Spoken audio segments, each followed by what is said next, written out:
ওগো আল্লাহ, ওগো মালিক, তুমি ছাড়া তো আমাদের আর কেউ নাই, তুমি ছাড়া তো আমার আর কেউ নাই।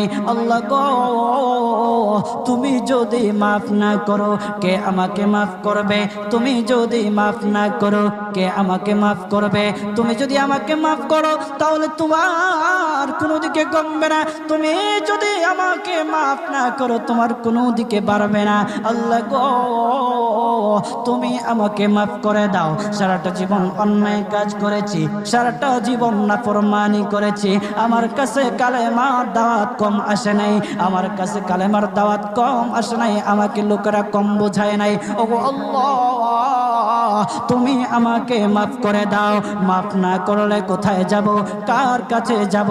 বাবা যখন মারে তখন মার কাছে আশ্রয় নেওয়া যায়, মা যখন প্রহার করে তখন বাবার কাছে